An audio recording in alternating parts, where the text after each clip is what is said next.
Good morning. It's Saturday, February the 8th, 2013. Hopefully your favorite economist, Woody O'Brien, an investment newsletter writer, WoodyKnowsMarkets.com, and AbolishFiatSlavery.com. I haven't done a video in a while, but I wanted to take a little time this morning and talk about income disparity.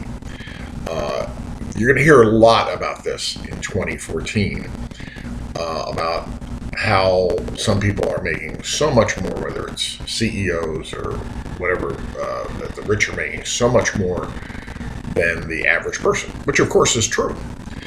But the thing about these numbers when you hear them is you want to have your antenna go up, because the gap between the very wealthy and ordinary people is much, much different if you look at the gap between bankers and people with access to cheap capital versus the kind of self-employed rich and everybody else. The multiples of income are not that dramatic, because the greatest way to have a very, very high income is to have access to dramatically expensive or inexpensive capital.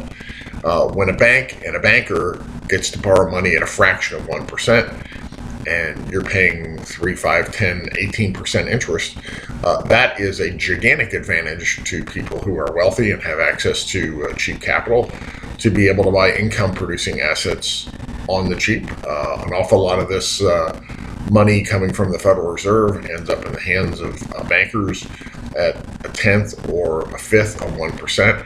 They're turning around buying bonds, paying 3 to 5%, or other investments doing even more. This is the greatest cause of the income gap, which is to say fractional reserve lending and the abilities of banks to create money out of thin air.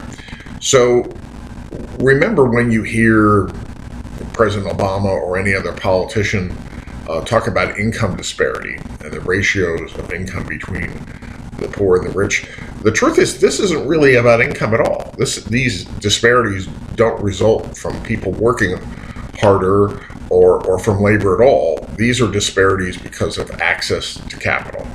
The wealthy have an unfair advantage in access to capital in the exact same way Walmart has access to much, much cheaper capital to expand than a small business does. So keep this in mind through 2014. Income disparity is about access to cheap capital. Really doesn't have a whole lot to do with work or labor at all.